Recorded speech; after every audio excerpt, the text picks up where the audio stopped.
ஸ்தோத்திரிக்கிறோம், துதிக்கிறோம். ஆண்டவரே, நீர் நல்லவர், நீர் போதுமானவர், நீர் எப்பொழுதுமே எங்களோடு கூட இருக்கிற தெய்வமாக இருக்கிறீரே. ஸ்தோத்திரிக்கிறோம், துதிக்கிறோம் ராஜா. ஆண்டவரே, எங்களோடு நீர் வரும்படியாக செபிக்கிறோம், எங்களோடு இடைப்படும்படியாக செபிக்கிறோம். உடைய பிரசன்னத்தினால் எங்களை நிரப்பி நடத்தும்படியாக செபிக்கிறோம். தகப்பனே, தொடக்கம் முதல் முடிவரைக்கும் உடைய ஆளுகை கூட இருந்து நடத்தும்படியாக செபிக்கிறோம். தடைகள் யாவை நிர்மூலமாக்கி தகப்பனே ஆண்டவரே இயேசுவே நீர் கூட இருந்து நடத்தும்படியாக செபிக்கிறோம். ஆராதனை பகுதியில் ஒவ்வொன்றே நீர் ஆசீர்வதிக்கும்படியாக செபிக்கிறோம். ஆண்டவரே இயேசுவே, ஆண்டவரே, பக்தி விருத்திக்கு ஏதுவாய் தகப்பனே, ஆண்டவரே உடைய நாம மகிமைக்கு ஏதுவாய் தகப்பனே, ஆராதனை ஒவ்வொரு பகுதிகளும் ஆண்டவரே இயேசுவே நடைபெற நீங்கள் உதவி செய்யும்படியாக ஜெபிக்கிறோம். ஆண்டவரே, வார்த்தைகளோடு எங்களோடு இடைப்படுங்க. நாங்கள் ஜீவன் உள்ளவர்களாய் ஆண்டவரே உடைய சமூகத்தில் இன்றைக்கு நிலைத்திருக்க ஆண்டவரே இந்த காலை வேளையிலே முழுவதையும் ஒப்புக் கொடுத்து இயேசு நாமத்தினாலே ஜெபம் கேட்டு நிற்கிறோம் எங்கள் அன்பு தகப்பனே, ஆமென். பாடல் புஸ்தகத்திலே பாடலன் 72, பாடல் புஸ்தகத்திலே பாடலன் 72. நம்மளை மீட்டு கொண்டான அந்த சர்வ வல்லமை உள்ள தெய்வம், நம்முடைய சபையின் தலையாயிருந்து நம்முடைய அஸ்திவாரமாயிருந்து நம்மளை நடத்தி வருகிறான அந்த சர்வ வல்லமை உள்ள தெய்வத்தை, அந்த உண்மை உள்ள தெய்வத்தை இந்த காலை வேளையிலே நாம் மகிமைப்படுத்தி அவரை தொழுது இந்த பாடலை பாடுவோம். தொழுகிறோம் எங்கள் பிதாவே, பொழுதெல்லாம் ஆவி உண்மையுடனே. தொழுகிறோம் எங்கள் பிதாவே, பொழுதெல்லாம் ஆவி உண்மையுடனே. பரிசுத்த அலங்காரத்துடனே தரிசிப்பதினால் சரணம் சரணம்.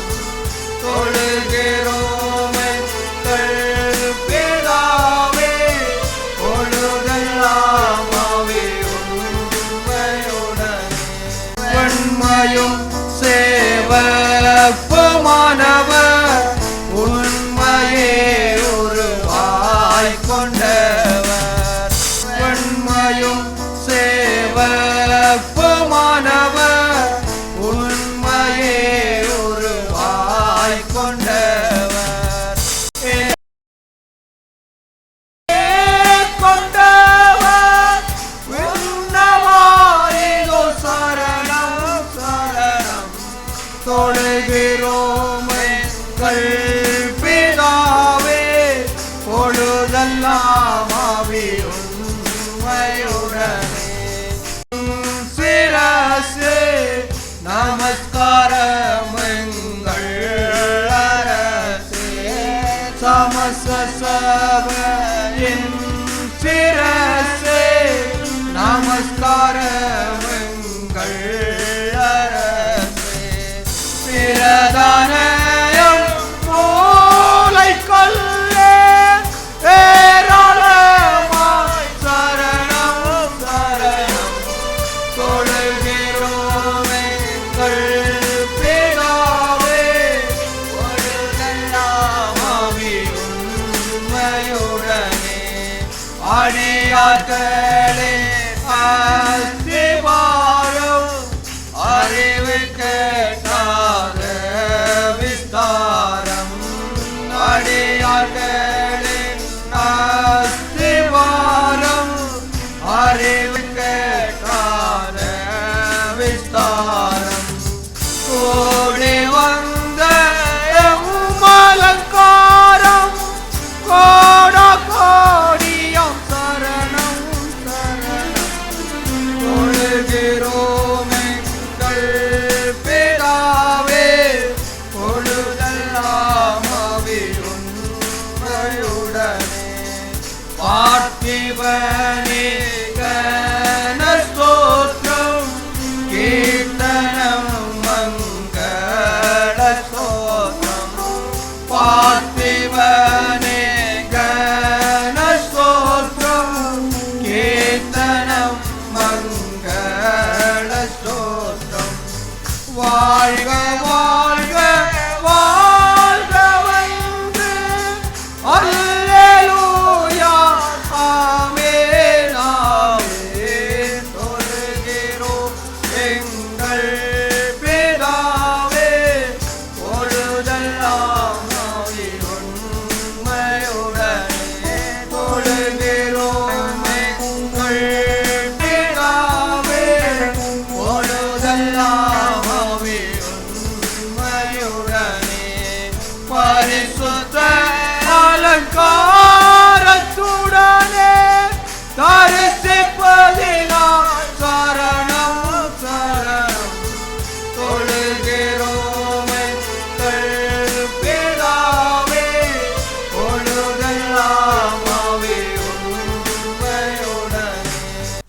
புஸ்தகத்திலே பாடல் 695. நம்முடைய பாவமெல்லாம் அங்கே களைந்து அவர் நம்மை ரட்சிக்க வந்தான அந்த சர்வ வல்லமையுள்ள தெய்வம் இந்த காலை வேளையிலே அவரை மிகைப்படுத்தி இந்த பாடலை நாம் பாடுவோம். பார் போற்றும் வேந்த நிப்பாருளம் வந்தார், பூரிப்பார் உள்ளம் யாவும் மூடினார், பரிசுத்தவான்களோடு இணைத்தார், இந்த வாழ்க்கை என்றும் இன்ப வாழ்க்கையே. அல்லேலூயா கீதம் நான் என்று பாடுவேன், ஆட்பரித்து உள்ளம் மகிழ்ந்து பூரிப்பேன், ஜீவன் உள்ள மட்டும் எங்கும் கூறுவேன். அல்லேலூயா அல்லேலூயா அல்லேலூயா அல்லேலூயா.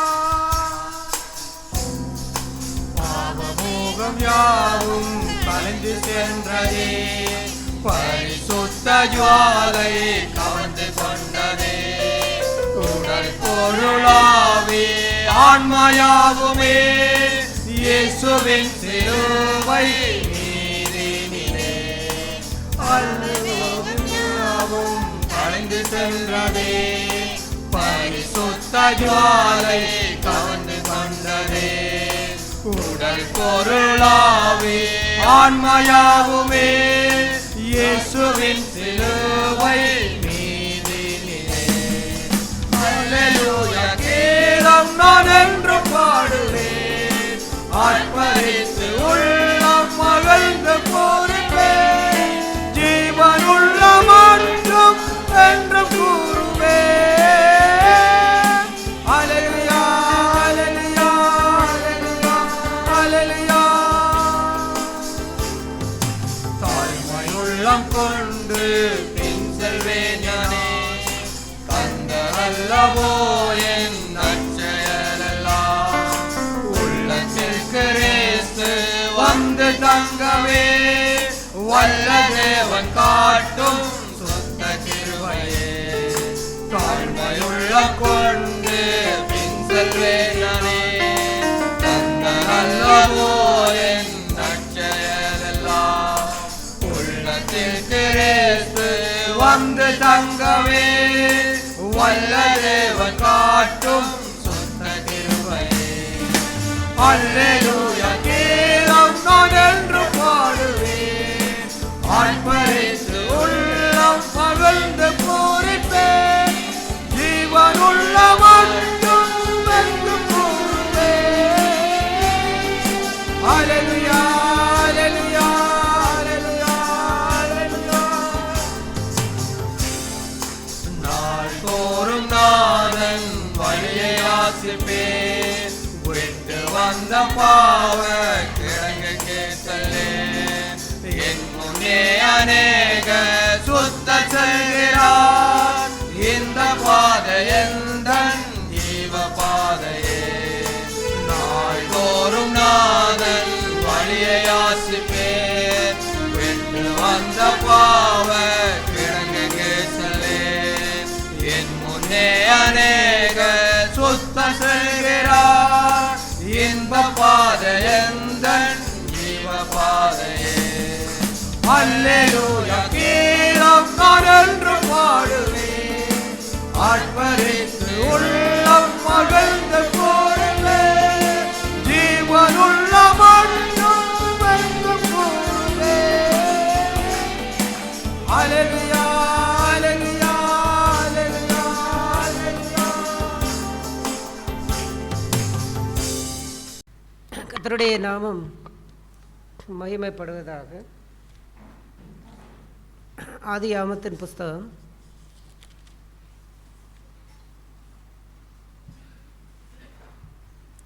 3ஆம் அதிகாரம்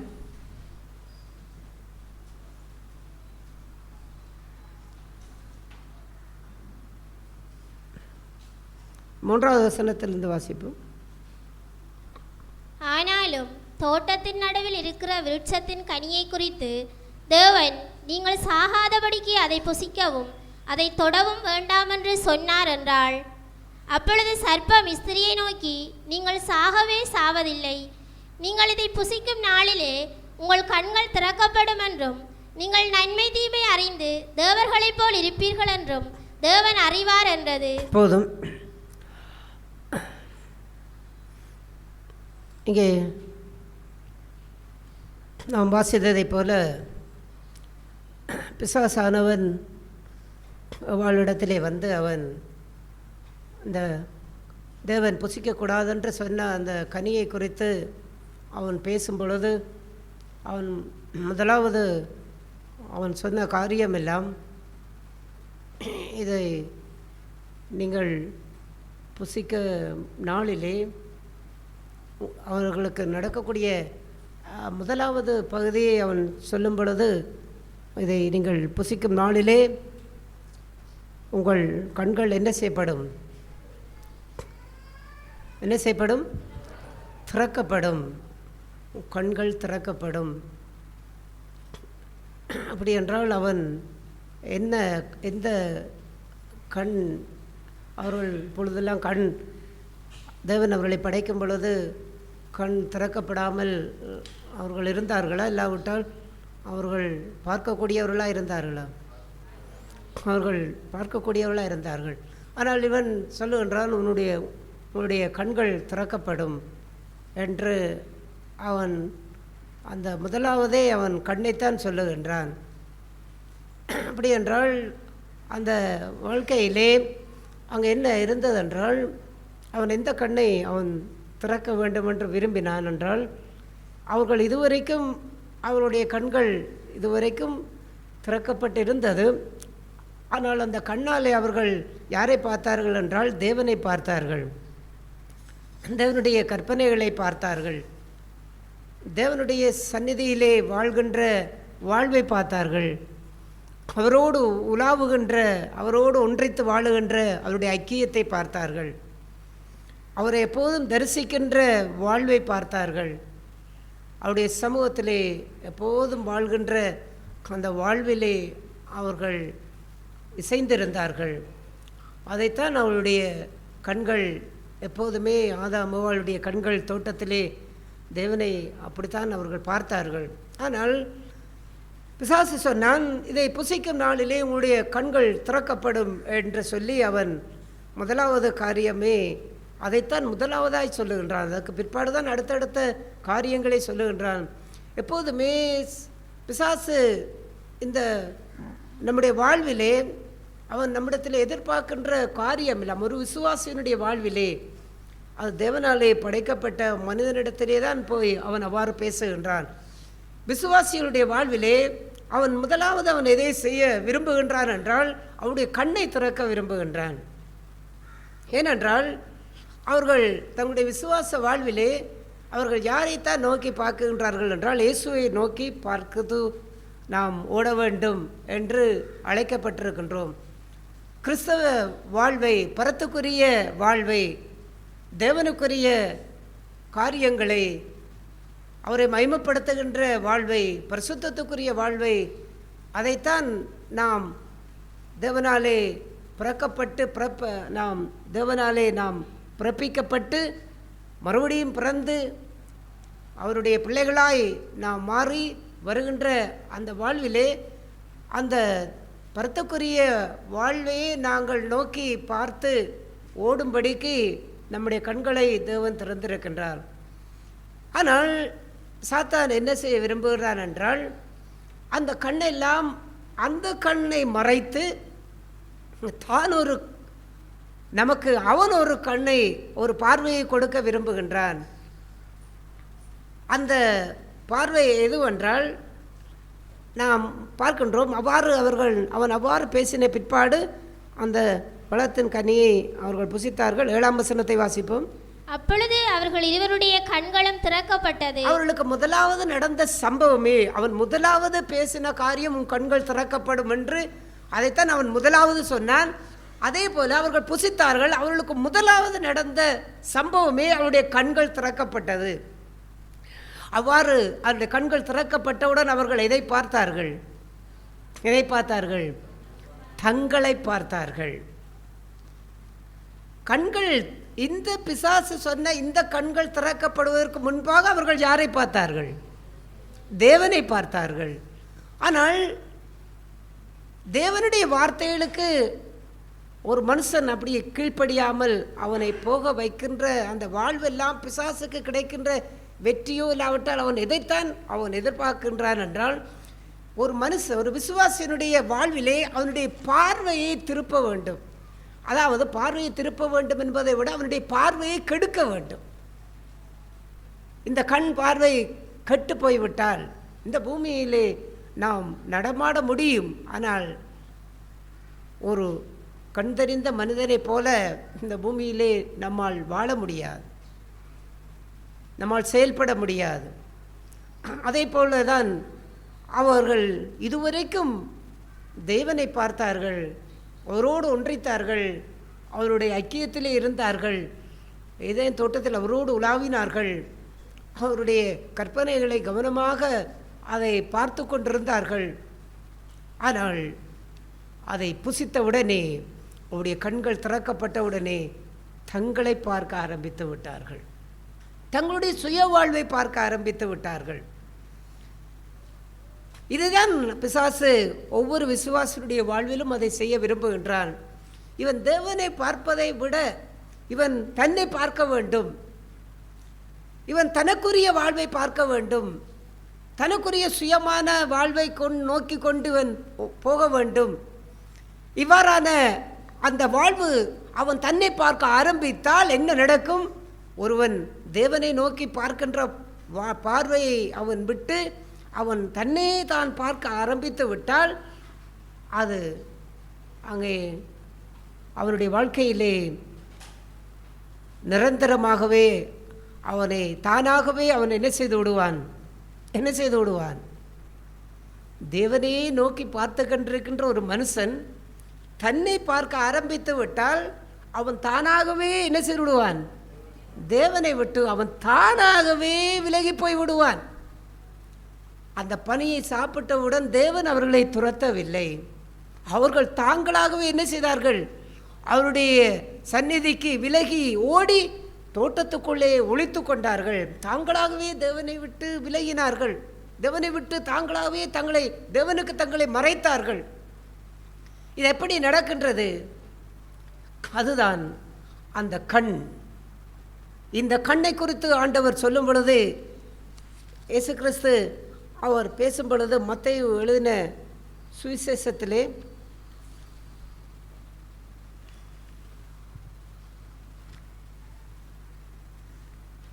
மத்தேயு எழுதின சுவிசேஷம் 6ஆம் அதிகாரம் 22வது வசனத்தை வாசிப்போம். கண்ணானது சரீரத்தின் விளக்காயிருக்கிறது. உன் கண் தெளிவாயிருந்தால் உன் சரீரம் முழுவதும் வெளிச்சமாயிருக்கும். உன் கண் கெட்டதாயிருந்தால் உன் சரீரம் முழுவதும் இருளாயிருக்கும்.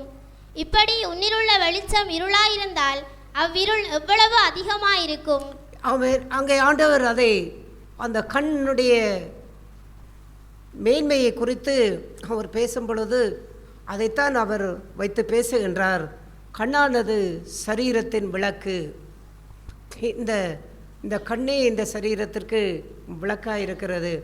இந்த கண் இருண்டு விட்டால் இந்த சரீரம் இருளடைந்து விடும். உதாரணத்துக்கு இப்பொழுது இந்த கட்டிடத்திற்கு எது விளக்காக இருக்கிறது? இந்த கட்டிடத்துக்கு எதிர் விளக்கு இந்த லைட். இது இல்லாமல் போனால் இந்த கட்டிடம் எப்படி இருக்கும்? இருளாக இருக்கும். அது வெளிச்சமாக இருந்தால் இந்த கட்டிடம் வெளிச்சமாக இருக்கும். இதே போல தான் ஆண்டவர் சொன்னார், அந்த கண்ணானது சரீரத்தின் விளக்கு. அந்த கண் எப்போதுமே தெளிவாக இருக்க வேண்டும். அந்த தெளிவான பார்வை உன்னுடைய கண்ணிலே இல்லாமல் போகுமா இருந்தால் உன் கண் அங்கே கெட்டதாக மாறிவிடும். ஒன்று, உன் கண் தெளிவாக இருக்க வேண்டும். உன் கண் இல்லாவிட்டால் உன் கண் கெட்டதாக இருக்க வேண்டும். தேவன் எப்போதுமே நல்ல தெளிவான பார்வையைத்தான் தேவன் நமக்கு கொடுக்கின்றார். ஆதாமுவாளுக்கு நல்ல தெளிவான பார்வையைத்தான் கொடுத்தார். அதாவது என்ன தெளிவான பார்வை? சரீரம் முழுவதுமே உன் கண் தெளிவாக இருந்தால் சரீரம் முழுவதுமே வெளிச்சமாக இருக்கும், அங்கு பாவம் இருக்காது. உன்னுடைய சரீரத்தின் ஒரு புறத்திலும் இருள் அடையாதபடிக்கு நீ கவனமாக இருக்க வேண்டும் என்று அதே காரியத்தை லூக்காவிலே 11ஆம் அதிகாரத்தில் பேசும் பொழுது ஆண்டவர் இவ்வாறு பேசுகின்றார், உன் சரீரத்திலே ஒரு புறத்திலும் இருள் இருக்கக்கூடாது, முழுவதும் வெளிச்சமாக இருக்க வேண்டும். அப்படி என்றால் அவனுடைய வாழ்க்கையிலே அந்த கண்ணை குறித்து ஆண்டவர் பேசும் பொழுது, இந்த கண் எப்படி கட்டுப்போக முடியும், கண்ணை கட்டுப்போய் விடாதபடிக்கு பாதுகாக்க வேண்டும். ஏனென்றால் இந்த கண் கட்டுப்போய் விட்டால் உன்னுடைய வாழ்வு இருண்ட வாழ்வாக போய்விடும், உன் சரீரம் முழுவதும் இருளாக மாறிவிடும். அப்படி என்றால் அந்த உன்னுடைய வாழ்விலே பாவம் குடிகொண்டு விடும், உன்னுடைய வாழ்க்கையிலே தேவனுடைய நீ இழந்து விடுவாய், பரத்துக்குரிய வாழ்வை நீ நோக்க மனதற்றவனாய் மாறிவிடுவாய், தேவனோடு கொண்டுள்ள உறவையும் ஐக்கியத்தையும் உன்னுடைய வாழ்க்கையிலே இழந்து விடுவாய். இருள் அவ்வாறு உன்னுடைய வாழ்விலே மூடிக்கொள்ளும். அவ்வாறான வாழ்வை போன்றுதான் ஆதாம் ஏவாளுக்கு அங்கு நடந்தது. அவருடைய கண்கள் திறக்கப்பட்டது, தங்களை பார்க்க ஆரம்பித்தார்கள். தேவன் அவருடைய கண்களுக்கு மறைவாகிவிட்டார். அவர் அங்கே தேவனை அவர்கள் பார்ப்பதற்கு முடியவில்லை, அவர்களுக்கு துணிவில்லை, தைரியமில்லை, ஒளித்தார்கள், கர்த்தருடைய சந்நிதிக்கு விலகினார்கள். அவருடைய சமூகத்தை அவர்களால் தேட முடியவில்லை, வாஞ்சிக்க முடியவில்லை. மொத்தத்திலே அவர்கள் ஏதேனை விட்டே துரத்தப்பட்டார்கள். இப்போது அவளுடைய வாழ்வு முழுவதும் இருண்ட வாழ்வாக மாறிவிட்டது. அவர்கள் தெளிவாக இருந்த அந்த கண்ணை எப்படி அவன் சாத்தான் கெட்டதாக மாற்றினான்.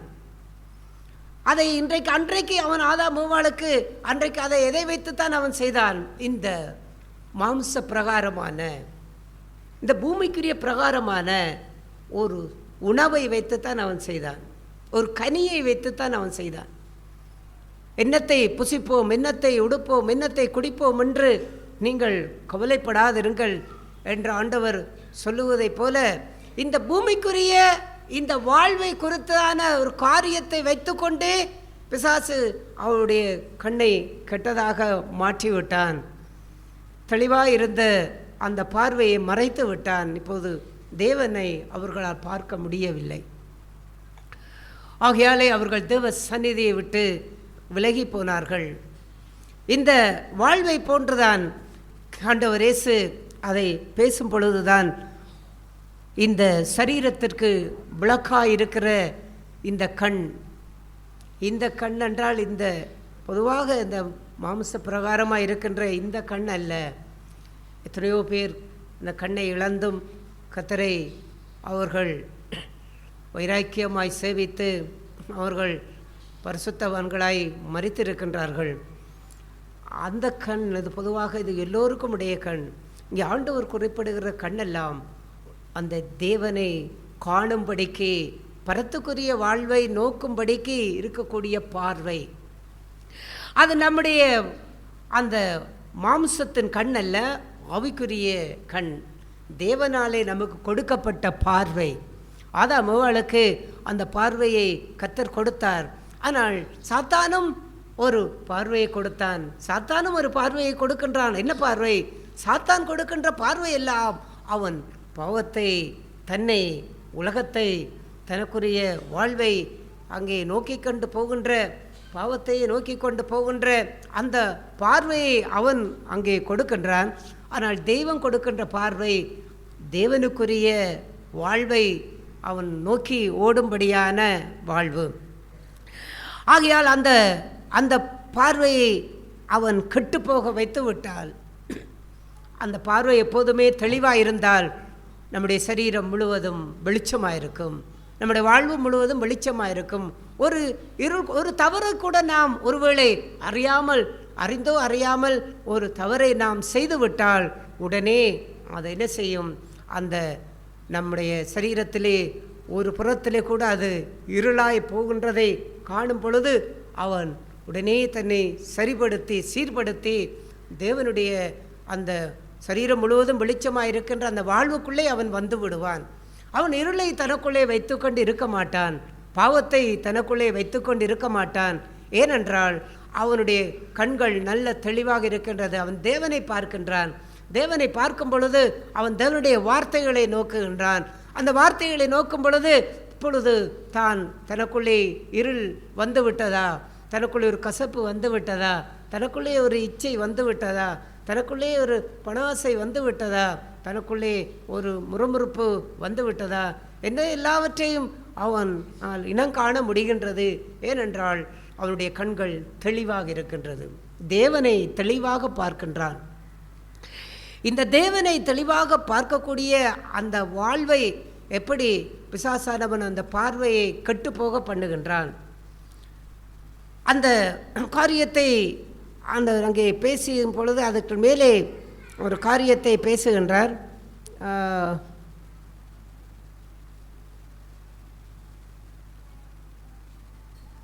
21வது வசனத்தை வாசிப்போம். உங்கள் பொக்கிஷம் எங்கே இருக்கிறதோ அங்கே உங்கள் இருதயமும் இருக்கும். அதை பேசிவிட்டு தான் ஆண்டவர் இந்த கண்ணானது சரீரத்தின் விளக்காய் இருக்கு என்று சொல்லுகின்றார். அவர் உங்கள் பொக்கிஷம் எங்கே இருக்கின்றதோ அங்கே உங்கள் இருதயமும் இருக்கும். அதற்கு மேலே அவர் சொல்லும் பொழுது, பூமியிலே உங்களுக்கு பொக்கிஷங்களை சேர்த்து வைக்காதீர்கள். அவர் இந்த உலகத்திற்காக வாழாதீர்கள். இந்த உலகத்தின் போக்குக்குள்ளே நீங்கள் போய்விடாதீர்கள். உங்களுடைய மனதும் உங்களுடைய சிந்தனைகளும் உங்களுடைய எண்ணங்களும் இந்த பூமிக்குரிய வாழ்க்கையே நோக்கி கொண்டு போகின்ற அந்த வாழ்வுக்குள்ளாக நீங்கள் உங்களுடைய பார்வையை செலுத்தி விடாதீர்கள். கண்ணானது சரீரத்தின் விளக்கென்று அவர் கீழே சொன்னதற்கு காரணம் என்னென்றால், இந்த கண் தெளிவாக இருக்க வேண்டும். எங்கே தெளிவாக இருக்க வேண்டும் என்றால், இந்த பூமியிலே நீங்கள் புசித்தாலும் நீங்கள் குடித்தாலும் எதை செய்தாலும் அதையெல்லாம் கர்த்தராகிய தேவனுடைய நாமம் மகிமைக்கு ஏதுவாகவே நீங்கள் செய்வதற்கு ஏதுவாக உங்கள் கண்கள் தெளிவாக இருக்க வேண்டும். எப்போதுமே அதிலே நீங்கள் கவனமாக இருக்க வேண்டும். அந்த உங்கள் இந்த பூமியிலே பொக்கிஷங்களை சேர்த்து வைப்பதற்காக பரத்துக்குரிய பொக்கிஷங்களை இழந்து விடாதீர்கள். உங்களுடைய பார்வை எப்போதுமே பரலோகத்திலே பொக்கிஷங்களை சேர்த்து வைக்க வேண்டும். தேவனுக்குரிய வாழ்விலே வளர வேண்டும். அவருடைய திவ்ய சுபாவங்களிலே வளர வேண்டும். அவருடைய அன்பிலே நிலைத்திருக்க வேண்டும். அந்த பொக்கிஷங்களை சேர்க்க வேண்டும்.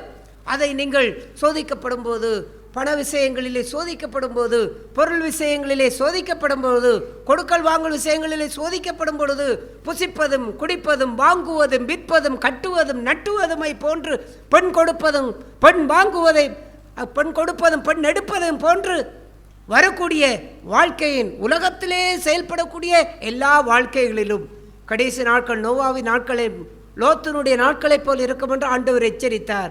ஏனென்றால் உலகத்திலே மனிதனுடைய எண்ணங்களும் சிந்தனைகளும் அங்கே காலம் போக போக அது எப்படி மாறும் என்றால், இந்த பூமிக்குரிய வாழ்வே மையமாக கொண்டு வாழும்படிக்கு அவனுடைய பார்வைகள் திசை திருப்பப்படும். அதை தான் ஆண்டவர் சொன்னார், உன் கண் கட்டுதாய் மாறிவிடக் கூடாது. நல்ல தெளிவாக இருக்கிற உன் பார்வை குருடாய் மாறிவிடக்கூடாது. அது எப்படி குருட்டாட்டமாய் எப்படி மாறிவிட முடியும்? எப்போது பரலோகத்துக்குரிய வாழ்விலே பொக்கிஷங்களை சேர்த்து வைக்க வேண்டும் என்கின்ற வாழ்விலே அந்த எண்ணங்களையும் சிந்தனைகளும் உன்னுடைய வாழ்வில் இருந்து அது அற்று போகின்றதோ, அதை நோக்கி பார்க்கின்ற வாழ்வு எப்போது உனக்கு குறைவுபடுகின்றதோ, அந்த குறைவுபடுகின்ற வாழ்வுக்கு பிரதானமான காரணம் பூமியிலே பொக்கிஷங்களை நீ சேர்த்து வைப்பதற்கு ஏதுவாக உன்னுடைய நாட்டம் பெருகுகின்றது. அதுவே உன்னுடைய இருதயத்தினுடைய ஏக்கங்களும் உன் இருதயத்தின் நினைவுகளுமாக இருந்து கொண்டிருக்கின்றது. அதை ஆண்டவர் சொன்னார், உங்கள் பொக்கிஷம் எங்கே இருக்கிறதோ அங்கே உங்கள் இருதயம் இருக்கும்.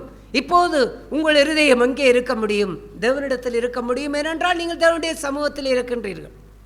நீங்கள் வீட்டுக்கு சென்ற பிற்பாடு, நீங்கள் உங்களுடைய வேலை ஸ்தலங்களுக்கு செல்லும் பொழுதோ, இல்லாவிட்டால் பூமிக்குரிய காரியங்களுக்கூடாக நீங்கள் ஈடுபடும் பொழுதோ, பாடசாலைக்கு செல்லும் பொழுதோ, எங்கு செல்லும் பொழுதும் உங்கள் பொக்கிஷம் எது? எதை சேர்க்க விரும்புகிறீர்கள்? உங்கள் இருதயம் எதை நோக்கி கொண்டிருக்கின்றது? அங்கெல்லாம் நீங்கள் வாழ்ந்தாலும் தேவனே பரத்துக்குரிய அந்த வாழ்வே உங்கள் இருதயம் நோக்குகின்றதா? அவ்வாறு உங்கள் இருதயம் பரத்துக்குரிய வாழ்வே எல்லாவற்றிலும் நோக்கி கண்டே இருந்தால் உங்களுடைய பொக்கிஷம் தேவனாகத்தான் இருப்பார். அல்லேலூயா! தேவன்தான் உங்களுடைய பொக்கிஷமாக இருப்பார். நாம் வெளியிலே சென்று விட்ட பிற்பாடு, இல்லை அவன் வேலை ஸ்தலங்களுக்கு சென்று விட்ட தொழிலுக்கு சென்று விட்ட பிற்பாடு, இல்லாவிட்டால் இந்த பூமிக்குரிய அலுவல்களுக்கு செல்லும் பொழுது அங்கெல்லாம் பரத்துக்குரிய காரியங்களை குறித்து நாம் சிந்திக்காமல் பரலோகத்துவத்திற்குரிய பொக்கிஷங்களை இந்த சூழ்நிலைகளிலே சோதிக்கப்படும் பொழுது, இந்த சூழ்நிலைக்குள்ளே நெருக்கப்படும் பொழுது, சில துன்பங்களை எதிர்கொள்ளும் பொழுது தேவனுக்குரியவனா எப்படி நான் வாழ முடியும்? தேவனுக்குரிய பரிசுத்தத்துக்குள்ளா எப்படி வாழ முடியும்? நாம் அந்தரங்கங்களிலே கூட அங்கே சோதிக்கப்படும் பொழுது தேவனுக்குரிய சிந்தையுடையவனா எப்படி வாழ முடியும்? அந்த பொக்கிஷங்களை எப்படி நான் சேர்க்க முடியும்? அந்த பொக்கிஷங்களை சேர்க்கும்படிக்கு என்னுடைய இருதயம் இதை நோக்கி இருக்கின்றது. இந்த இருதயம் பூமிக்குரிய வாழ்வை நோக்க ஆரம்பிக்கும் பொழுது உன் கண் கெட்டதாக மாறுகின்றது. அதைத்தான் சாத்தான் அன்றைக்கு ஏவாளுக்கு செய்தார். அவளுக்கு அந்த சரீரத்துக்குரிய, அந்த சரீர தேவைகளுக்குரிய, அந்த சரீர இச்சைகளுக்குரிய அந்த வாழ்வை அவள் திருப்திப்படுத்தி கொண்டு, தன்னை திருப்திப்படுத்தி கொண்டு வாழ வேண்டும் என்கின்ற அந்த வாழ்வுக்குள்ளாக அவளுடைய பார்வைகள் அங்கே திசை திருப்பினான். உன் கண்கள் திறக்கப்படும், இன்னும் இந்த வாழ்வை நீ காணவில்லை, நீ புசித்து பார், அப்பொழுது இந்த வாழ்விலே இருக்கக்கூடிய சந்தோஷத்தை பார்ப்பாய். இந்த உலகத்தை பார், அப்பொழுது இந்த உலகத்தால் வரக்கூடிய சந்தோஷத்தை உன்னால் காண முடியும். கண்கள் திறக்கப்படுகின்றது. அவர்கள் உலகத்தின் சந்தோஷங்களை தேடுகின்றார்கள், பாவ சந்தோஷங்களை தேடுகிறார்கள். தங்களுடைய சுயமான வாழ்வுக்கும் சுயமான இச்சைகளுக்கும் தங்களுடைய மாம்சத்துக்குரிய கிரியைகளுக்கும் தங்களை ஒப்பு கொடுத்து அந்த வாழ்விலே மகிழ்ச்சியையும் சந்தோஷத்தையும் தேடுகின்ற வாழ்வுக்குள்ளே போகின்றார்கள். அவருடைய தேவனை குறித்ததான வாழ்விலேயோ அந்த கண் கெட்டதாய் மாறுகின்றது. உன் கண் கெட்டதாய் கெட்டுப்போனால் உன் சரீரம் முழுவதும் இருளாயிருக்கும். இந்த இருளான வாழ்விலே நீ எப்படி தேவனை தரிசிக்க முடியும்? இந்த இருளான வாழ்க்கையை கொண்டு எப்படி நீங்கள் தேவனை தேட முடியும்? உங்களால் தேட முடியாது. நீங்கள் தேவனுடைய உறவிலிருந்து தூரமாய் போய்விடுவீர்கள். தேவன் இப்பொழுது உங்கள் கண்களுக்கு முன்பாக வெளிப்பட முடியாது. அவர்கள் ஏதேன் தோட்டத்தை விட்டு அவர்கள் வெளியேற்றப்பட்டதை போன்று கர்த்தரோடு கொண்டுள்ள அந்த உறவு நம்முடைய வாழ்க்கையிலே இழக்கப்படுகின்றது. ஆகையாலே தான் அந்த தெளிவான இந்த பார்வையை எப்போதும் கெட்டுப்போக பண்ணக்கூடிய அபாயம் எதுவென்றால், பூமியிலே பொக்கிஷங்களை சேர்த்து வைப்பதற்கு நீங்கள் உங்கள் இருதயத்தை சாய்த்து விடாதீர்கள். பணம், பொருள், பதவி, பெருமை, அந்தஸ்து, கௌரவம், மரியாதை, சுயம் கொண்ட வாழ்வு, தனக்கானதை தேடுகின்ற வாழ்வு எல்லாமே பூமிக்குரிய பொக்கிஷம். இங்கே பூச்சி துரு கெடுக்கும், திருடன் கண்ணமிட்டு திருடுவான். இது எல்லாம் வாழ்விலே நிலைத்திருக்காது. இது எல்லாம் வாழ்விலே ஒளிந்து போகும். ஒளிந்து போகின்ற இந்த வாழ்வுக்காக மனிதன் கவலையும் கண்ணீரும் அங்கே இந்த பூமிக்குரிய காரியங்களுக்காக கவலைப்பட்டு கண்ணீர் விட்டு அதையெல்லாம் தன்னுடைய வாழ்விலே நாடி தேடுகின்ற அந்த வாழ்வுக்கு நேராக கடைசி காலங்களிலே லோத்து நாட்களைப் போல், நோவாவின் நாட்களைப் போல போய்விடாதீர்கள். புசிப்பதற்கும் குடிப்பதற்கும் ஒன்றை வாங்கும் பொருளை வாங்க வேண்டும், இந்த பொருளை விற்க வேண்டும் என்றெல்லாம் போய்விடாதீர்கள். உங்களுடைய வாழ்விலே நீங்கள் உங்களுடைய இருதயம் அந்த ஆண்டவராய் இயேசு கிறிஸ்து வரும்பொழுது அந்த இருதயத்திலே நீங்கள் எதை பொக்கிஷமாக சேர்த்து வைக்கிறீங்க? இந்த பூமியிலே வாழ்ந்து கொண்டிருக்கும் பொழுதே நாம் வாழ்வதற்குரிய பரலோகத்திலே பொக்கிஷத்தை சேர்த்து வைக்க வேண்டும்.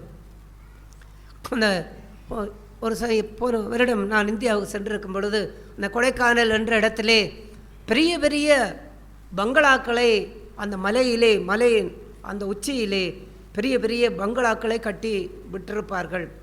யார் கட்டி விட்டார்கள் என்றால் அங்கு இருப்பவர்கள் அல்ல, அவர்கள் கட்டிவிட்டவர்கள் எல்லாம் வேறு வேறு நாடுகளிலே வெளிநாடுகளிலே வாழ்கின்றவர்கள்.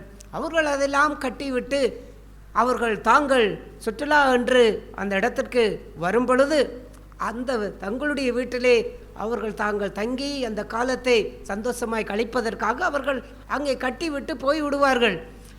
அவ்வாறு நிறைய பங்களாக்கள் அவ்வாறு இருக்கின்றதை போன்று இந்த பூமியிலே இப்போ இங்கே நாம் உயிரோடு இருக்கின்ற காலத்தில் இங்கே வாழ்ந்து கொண்டிருக்கின்றோம். இந்த வாழ்வு முடிந்து விட்டால் நாம் வாழ்வதற்குரிய இடம் ஒன்று நமக்கு அங்கே இருக்கின்றது. அந்த இடம் பரலோகத்திலே அந்த இடம் இருக்குமாயிருந்தால் அந்த பரலோகத்துக்குரிய வாழ்வுக்கு ஏதுவான அந்த பொக்கிஷங்களை எங்கே நான் சேர்க்க முடியும்? இந்த பூமியிலே தான் நாம் சேர்க்க வேண்டும். இந்த பூமியிலே நாம் வாழ்கின்ற எல்லா வாழ்க்கைகளிலும் இந்த உலகத்தின் வாழ்வுக்காக உலக காரியத்தை முன்னாக வைத்து உலக காரியத்தை முதலாவதாக வைத்து புசிப்பதும் குடிப்பதும் வாங்குவதும் விற்பதும் கட்டுவதும் நட்டுவதும் தான் பிரதானம். அதுக்குத்தான் முதலிடம், அதுக்குத்தான் முக்கியத்துவம், அதுதான் நம்முடைய நேரம், அதுக்குத்தான் நம்முடைய பிரயாசம் என்று எல்லா உலகத்து மனுஷன் ஓடுவதை போல, நாடுவதை போல, தேடுவதை போல, அலைவதை போல விசுவாசிகளும் அதற்காகவே அலைந்து திரிந்து உழைத்து வாழுகின்ற அந்த வாழ்விலே பூமியிலே இப்படியெல்லாம் பொக்கிஷங்களை நீங்கள் சேர்த்து சேர்த்து சேர்த்து சேர்த்து பரத்துக்குரிய வாழ்வை நோக்குவதற்கு நீங்கள் மனதற்றவளாய் போகின்ற வாழ்வு உங்களுடைய கண் கெட்டதாய் மாறிவிடுகின்றதே. அதை பிசாசு அப்படி செய்து விடுகின்றானே. தேவனுக்குரிய பார்வையை அவன் இப்போது மூடிவிட்டு உலகத்துக்குரிய வாழ்வுக்கும் தங்களுக்குரிய வாழ்வுக்குரிய காரியங்களையும் எப்படி தாங்கள் பார்க்க முடியும், என்ன செய்ய முடியும்? கண்கள் திறக்கப்பட்டவுடன் அத்தியிலே தைத்து உடுத்தினார்கள். இதுதான் உங்களுக்கு தேவை, இப்போதைய வாழ்விலே இதுதான் எங்களுக்கு பிரதானம், நாங்கள் நிர்வாணியாக இருக்கிறோம், யாரங்களை மூடுவார், நாங்கள் தான் மூட வேண்டும் என்று அவர்கள் தங்களுக்குரிய வாழ்வையே அவர்கள் நோக்கி பார்க்க ஆரம்பித்தார்களே. இதைதான் இன்றைக்கும் சாத்தான் இப்படித்தான் நம்முடைய வாழ்விலே அந்த பரலோகத்துக்குரிய வாழ்வுக்கு அழைக்கப்பட்டிருக்கிற அந்த வாழ்விலே எப்படி பரிசுத்தமாய் வாழ முடியும், நீதியாய் எப்படி வாழ முடியும், உண்மையாய் எப்படி வாழ முடியும், கபடம் இல்லாமல் எப்படி வாழ முடியும், ஆணையிட்டு அதை நிறைவேற்றுகின்ற வாழ்விலே எப்படி வாழ முடியும், வாக்கு கொடுக்கின்றோம், வாக்கை காப்பாற்றிக் கொள்வதற்கு இந்த வாயின் வார்த்தைகளை எப்படி பத்திரப்படுத்துவதற்கு வாழுகின்றோம். நம்முடைய வார்த்தைகள் நீதி உள்ளதா இருக்க வேண்டும், பொய் உள்ளதா இருக்கக்கூடாது.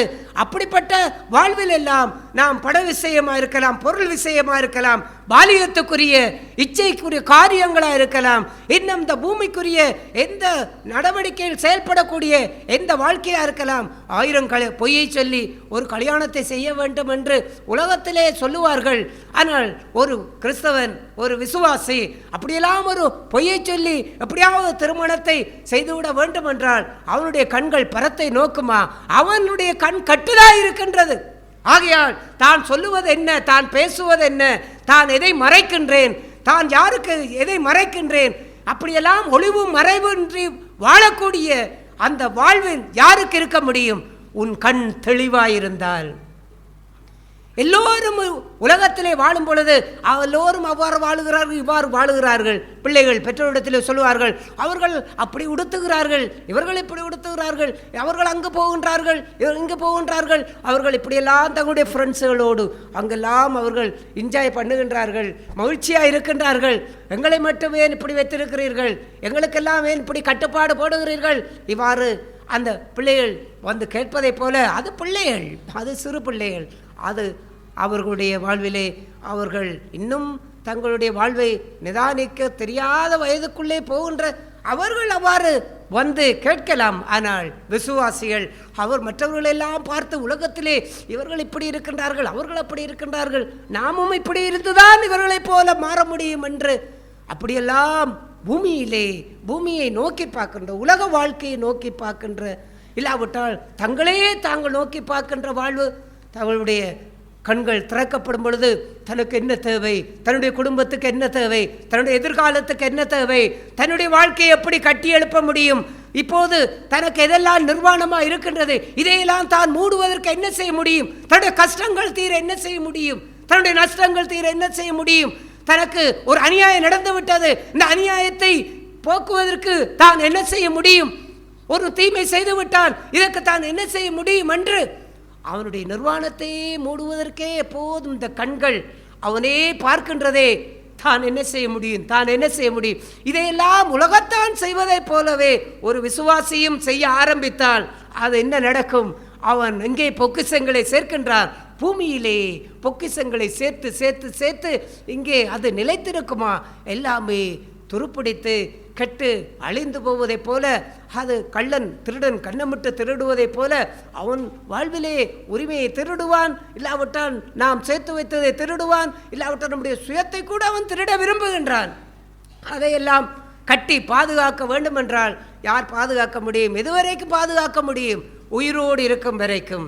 உயிரோடு இருந்து வாழ்வை முடித்து விட்டால் எங்கே போக முடியும்? உன்னுடைய பொக்கிஷம் எங்கே சேர்த்து வைத்திருக்கின்றாய்? நீ பரலோகத்திலே பொக்கிஷத்தை சேர்த்து பரத்துக்குரிய வாழ்வை இந்த பூமியிலே நீ எல்லா இடங்களிலேயும் வாழுவதற்கு கவனம் கொண்டிருந்திருந்தால், நீ மரித்தவுடன் உன்னுடைய அந்த பரலோகத்திலே உனக்கண்டு ஒரு பெரிய அந்த பங்களா கட்டியிருப்பதை போல நீ போய் தங்குவதற்கு என் பிதாவின் வீட்டில் அநேக வாசஸ்தலங்கள் ஒன்று, உங்களுக்கு ஒரு ஸ்தலத்தை நான் ஆயத்தம் பண்ண போகிறேன் என்று ஆண்டவர் சொல்லுவதை போல அவரவர்களுக்கு ஒரு ஸ்தலத்தை அங்கு அவர் கட்டி ஆயத்தம் பண்ணுகின்றார்.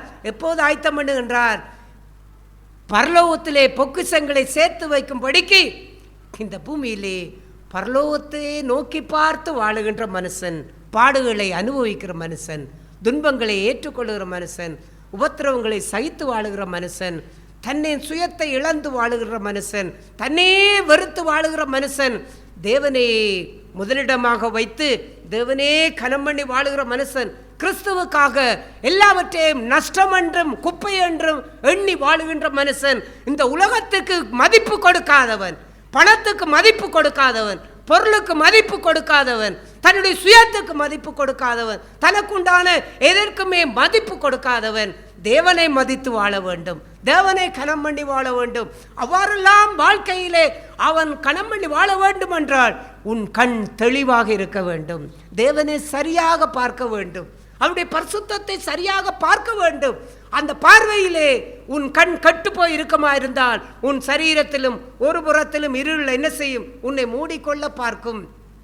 ஒன்றை சரி செய்கிறோம், ஒன்றை சரி செய்யவில்லை, இதுவெல்லாம் தேவனை பார்க்கின்ற தெளிவான பார்வைக்கு அடையாளம் அல்ல. ஒருவனுடைய கண் நல்ல தெளிவான பார்வையா இருந்தால் அவன் எல்லாவற்றையும் தெளிவாகவே பார்ப்பார். அவனுடைய கண் மங்களா இருந்தால் அவன் சிலதை பார்க்க முடியும், சிலதை பார்க்க முடியாது.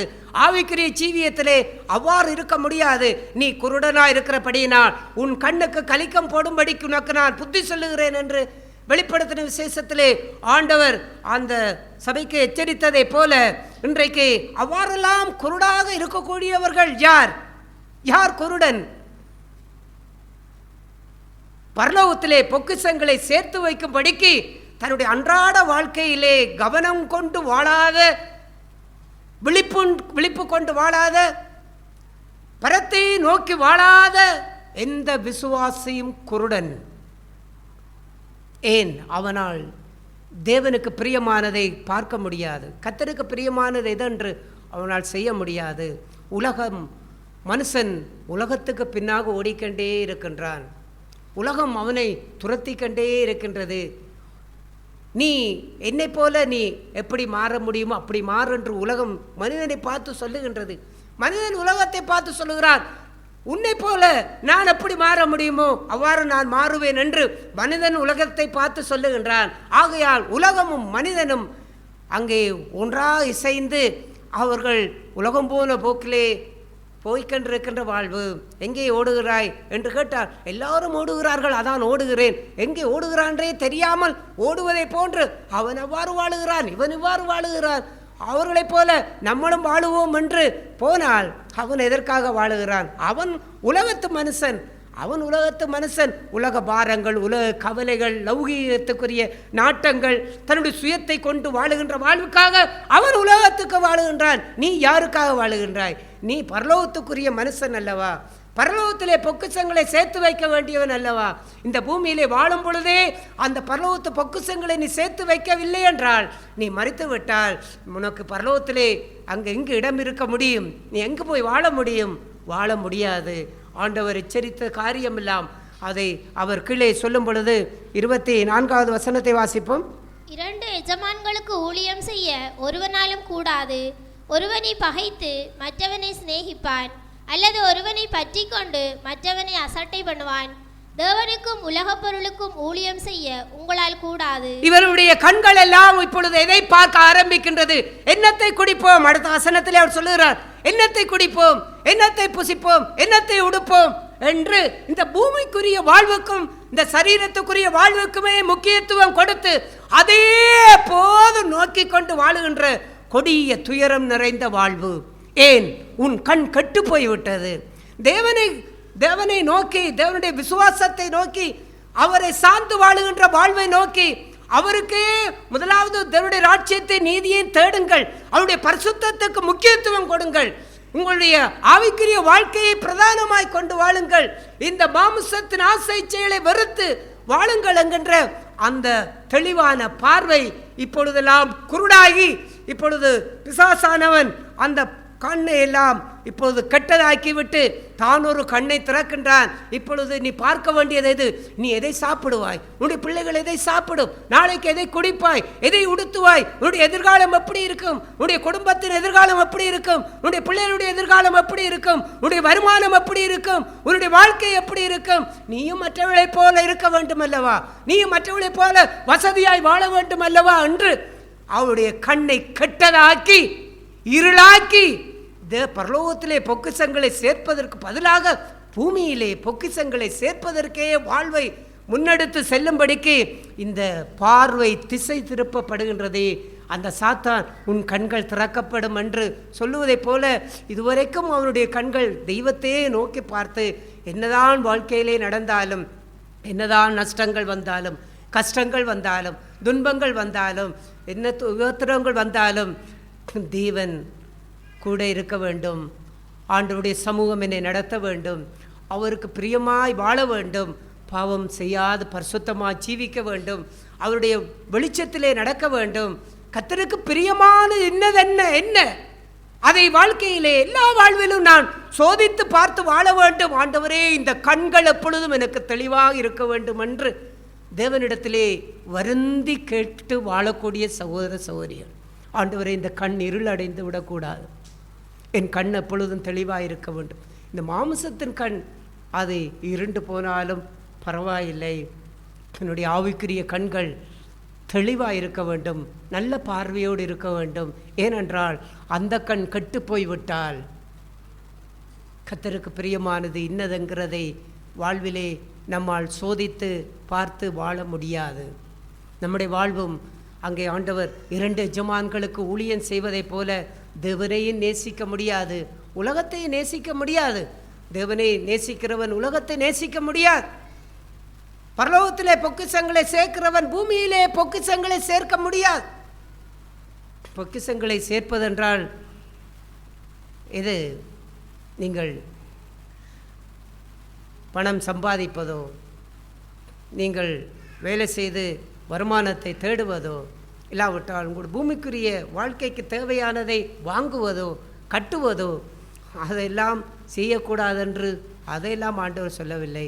ஆனால் அங்கே தெய்வம் ஆண்டவர் எப்படி எதை வலியுறுத்தி அவர் பேசுகின்றார் என்றால், வாழ்க்கைக்கு உங்களுக்கு இன்னது தேவை என்பதை உங்கள் பரமபிதா அறிந்திருக்கின்றார். ஆகையால் இதற்காகவே வாழாதீர்கள், இதற்கே முதலிடம் கொடுக்காதீர்கள். பரலோகத்துக்குரிய பொக்கிஷங்களை இழந்து இந்த பூமிக்குரிய பொக்கிஷங்களை தேடாதீர்கள். அதான் அங்கே ஆண்டவர் வலியுறுத்துகிற பிரதானமான காரியம். புசிப்பதற்கும் குடிப்பதற்கும் உடுப்பதற்கும் உரிய வாழ்வு, அதாவது தங்களுக்கானதே தேட வேண்டும் என்று எப்போதும் இந்த பூமிக்குரிய வாழ்வே எப்போதும் பார்த்து கொண்டு இருக்கக்கூடிய இந்த கண்கள் எவ்வளவு தெளிவாக பிசாசு திறந்து வைத்துவிட்டு தேவனுக்குரிய வாழ்வு வாழ வேண்டும் என்கின்ற அந்த வாழ்விலே அதை மறைத்து விட்டானே, கெட்டுப்போ வைத்து விட்டானே. உன் கண் கெட்டதாயிருந்தால் உன் சரீரம் முழுவதும் இருளாயிருக்கும். ஆகையால் இப்பொழுது இந்த பூமிக்குரிய பொக்கிஷங்களை திறப்பதற்கே இந்த கண்கள் திறந்திருந்தால் அவன் பரலோகத்துக்குரிய பொக்கிஷங்களை சேர்ப்பதற்கு என்ன செய்ய முடியாது, செயல்பட முடியாது. ஏனென்றால் இவனுக்கு யாராவது இந்த பொக்கிஷங்களை திருடினால், யாராவது இந்த பொக்கிஷங்களிலே கை வைத்தால் அவன் சும்மா இருக்க மாட்டான். அவன் சமாதானத்தை இழப்பான், சண்டை போடுவான், கோபப்படுவான், முறுமுறுப்பான், குறை சொல்லுவான், தீமை செய்வான், பழிவாங்குவான். ஏன்? அவன் எதை பார்க்கின்றான்? அவனுடைய கண்கள் பூமிக்குரிய வாழ்வே, தனக்குரிய வாழ்வே நோக்குகின்றான். ஆகையாலே தான் அவனால் தேவனை தொடர்ச்சியாக தன்னுடைய வாழ்க்கையிலே அவரை பின்பற்ற முடியவில்லை. எதை இழந்தாலும் தேவனை இழக்க மாட்டேன் என்கின்ற வாழ்வு யாருக்கு வரும்?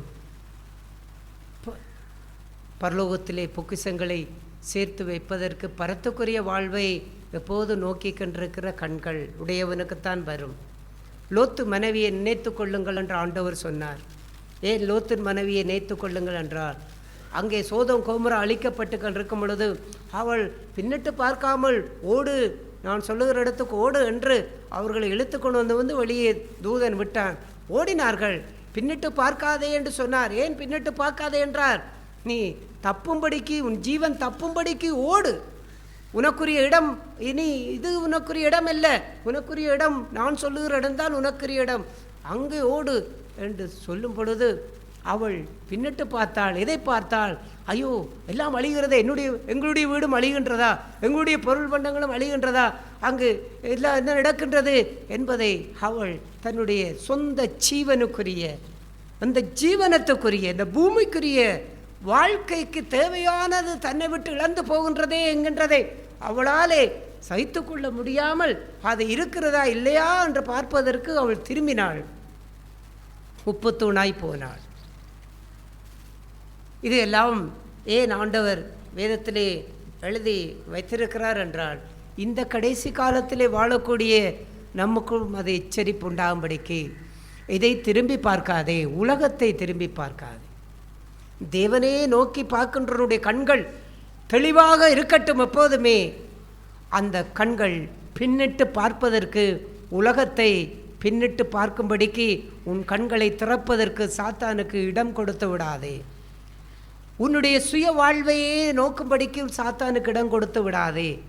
அந்த வாழ்வில் எல்லாம் எப்போதுமே நீ ஆண்டவராய் இயேசு கிறிஸ்துவை நோக்கி நீ ஓட வேண்டும். உன்னுடைய கண் அவ்வாறு தெளிவாக இருக்க வேண்டும். அந்த தெளிவான பார்வையை நாம் இழந்து விடுவதற்கு சாத்தான் கொண்டு வரக்கூடிய எல்லாம் பாவ சோதனைகள், கவலைகள், கஷ்டங்கள், துன்பங்கள், வியாதிகள், வருத்தங்கள், போராட்டங்கள், இதையெல்லாம் அவன் கொண்டு வந்து அங்கே வைத்து கொண்டு அவன் சொல்லுவான், இந்த வாழ்வுக்குள்ளாக நீ கடந்து சென்றால் உன்னுடைய பிரச்சனைகள் தீரும், இந்த சூழ்நிலையிலே நீ இவ்வாறு நடந்து கொண்டால் உன்னுடைய கஷ்டங்கள் தீரும் என்று அவன் காட்டுவதெல்லாம் பாவத்துக்குரிய வழிகள், தேவனுடைய வார்த்தைக்கு புறம்பான காரியங்கள். அவ்வாறெல்லாம் அதை கொண்டு வந்து வைக்கும் பொழுது, அதை நாம் பின்பற்ற ஆரம்பிக்கும் பொழுது நாம் தேவனை இழந்து விடுகின்றோம். கர்த்தரை இழந்து எத்தனை வாழ்விலே வாழுகின்றோம். உலகம் எந்த அளவுக்கு நம்முடைய இருதயத்திலே இருக்கின்றது? உங்கள் பொக்கிஷம் எங்கே இருக்கின்றது? உங்கள் இருதயம் எங்கே இருக்கின்றது? தேவனிடத்திலே உங்கள் இருதயம் இருக்கின்றதா? பரலோகத்துக்குரிய வாழ்விலே உங்கள் இருதயம் இருக்கின்றதா? நீங்கள் புசித்தாலும் குடித்தாலும் நீங்கள் எதை செய்தாலும் தேவனே உங்களுடைய பொக்கிஷமாய் நீங்கள் உங்கள் இருதயத்திலே வைத்து வாழுகிறீர்களா? நீங்கள் எங்கு போனாலும் எங்கு வந்தாலும் கர்த்தரே உங்கள் பொக்கிஷமாய் பரத்துக்குரிய வாழ்வே எப்போதும் கவனமாய் கொண்டு வாழுகிறீர்களா? கண் தெளிவாக இருக்க வேண்டும். அந்த கண் கட்டதாய் மாறிவிடக்கூடாது. ஆகையால் இந்த வாழ்விலே தேவனை பார்க்கின்ற தெளிவான கண்களை சாத்தான் தான் ஒரு பார்வையை நமக்கு கொடுக்கும்படிக்கு அவன் வருகும்பொழுது அந்த பார்வைக்கு திறப்பதற்கு இடம் கொடுக்காதீர்கள். அந்த கண் உங்களுக்கு திறக்கப்பட்டால் நீங்கள் எப்போதுமே உலகத்துக்குரிய வாழ்விலே நாட்டம் கொண்டவர்களாய் தெரிவீர்கள். உங்களுடைய நேரங்கள், உங்களுடைய பிரயாசம், உங்களுடைய வருத்தங்கள் எல்லாமே பூமிக்குரிய வாழ்வுக்கே எப்போதுமே அதுவே உங்களிடத்திலே நிறைந்திருக்கும். அடுத்தது உங்களுக்காகவே வாழுகின்ற, உங்களை சந்தோஷப்படுத்தி உங்களை பிரியப்படுத்தி வாழுகின்ற அந்த வாழ்வே எப்போதும் உங்களுக்குள்ளே மேலோகி இருக்கும்.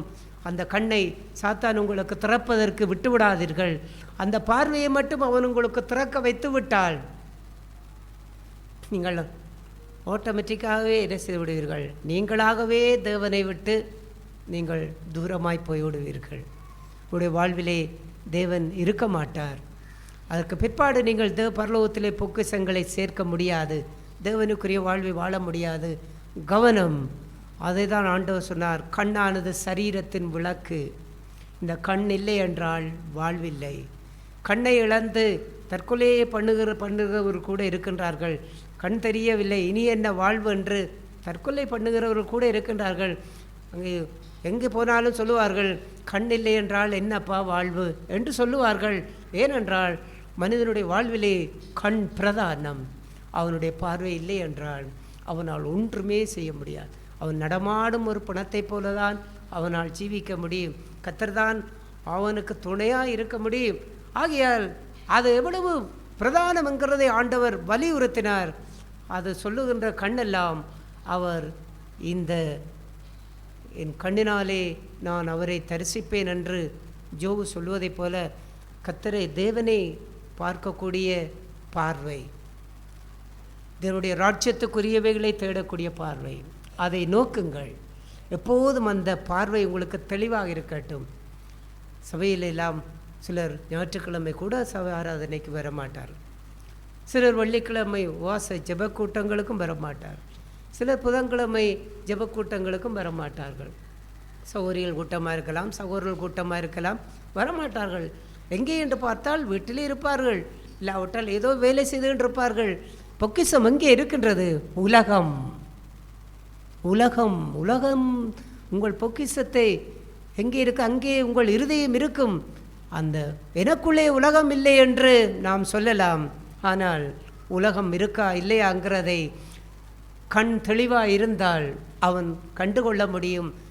கண் தெளிவாக இருந்தால், பரத்துக்குரியவைகளே நீ பார்க்கக்கூடிய மனுஷனாக இருந்தால், இப்பொழுது நான் யாருக்கு முதலிடம் கொடுக்க வேண்டும்? தேவனுக்கு முதலிடம் கொடுக்க வேண்டும். தேவனுடைய சமூகத்துக்கு முதலிடம் கொடுக்க வேண்டும். கர்த்தரை தேடுகின்ற வாழ்வுக்கு முதலிடம் கொடுக்க வேண்டும். அதையெல்லாம் இப்பொழுது முதலிடமாக இல்லை என்றால் முதலிடம் எங்கே? எது? உலகம், தனக்கானவைகளை தேடுகிற வாழ்வு. ஏன்?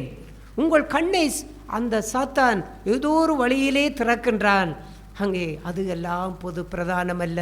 இதுதான் இப்பொழுது பிரதானம், இதுதான் உனக்கு முக்கியம். ஆண்டவர் ஒரு மனுஷனை பார்த்து என்னை பின்பற்றிவான்னு சொல்லும்பொழுது அவன் சொன்னார், நான் முன்பு போய் என் தகப்பனை மரித்து விட்டேன், என் தகப்பன் மரித்து விட்டார், அவரை அடக்கம் பண்ணிவிட்டு பின்பு வந்து உம்மை பின்பற்றுகிறேன் என்று சொல்லும் பொழுது ஆண்டவர் அவனுக்கு சொன்ன பதில், மரித்தோர் தங்கள் மரித்தோரை அடக்கம் பண்ணட்டும், நீ என்னை பின்பற்றி வா. ஒரு தகப்பன் இறந்ததுக்கு கூட போய் அடக்கம் பண்ணிவிட்டு வருகிறேன் என்று சொல்லக்கூட ஆண்டவர் அவனுக்கு அனுமதி கொடுக்கவில்லை. ஏன் அனுமதி கொடுக்கவில்லை என்றால், அவர் முதலாவது அவனுக்கு சொன்ன காரியம் நீ என்னை பின்பற்றி வா என்று சொல்லித்தான் சொல்லுகின்றார். ஆனால் அவன் அதை விட்டு முதலாவது என்னுடைய தகப்பனை அடக்கம் பண்ணி இரண்டாவது வந்து உம்மை பின்பற்றுகள் சொல்லும் பொழுது ஆண்டவர் அதிலே எதை வலியுறுத்தினார் என்றால், முதலாவது எதுவோ அதுதான் உன்னுடைய வாழ்க்கையிலே முதலாவதாக இருக்க வேண்டும். இரண்டாவது எதுவோ அதுதான் உன்னுடைய வாழ்க்கையில் இரண்டாவதாக இருக்க வேண்டும். முதலாவதை இரண்டாவதுக்கு மாற்றி இரண்டாவதை முதலாவதுக்கு மாற்றினால் நீ தேவனுடைய ராஜ்யத்துக்கு தகுதியுள்ளவன் அல்ல என்றே ஆண்டவராய் இயேசு அதற்கு முத்திரை பதித்து விடுவார்.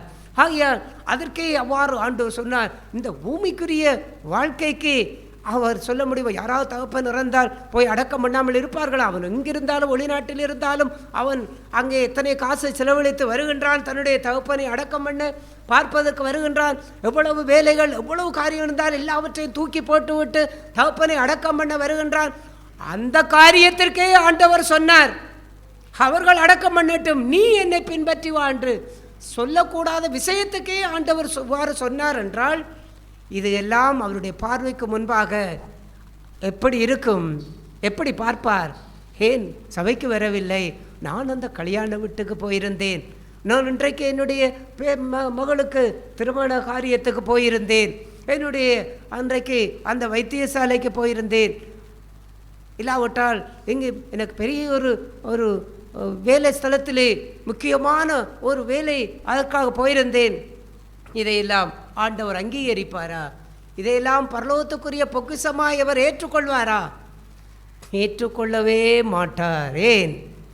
உங்கள் கண்கள் தெளிவாக இருக்க வேண்டும். தேவனுக்குரியது எதுவோ அது எப்போதுமே முதலாவதாக இருக்க வேண்டும். பூமிக்குரிய வாழ்வு எதுவோ அது எப்போதுமே இரண்டாவதாய்த்தான் இருக்க வேண்டும். இரண்டாவதை தூக்கி முதலாவதாய் வைத்தால் நீ தேவனுடைய ராஜ்யத்துக்கு தகுதி உள்ளவன் அல்ல. ஏன்? உன் இருதயம் எங்கே இருக்கின்றது? பூமிக்குரிய காரியங்களிலே இருக்கின்றது.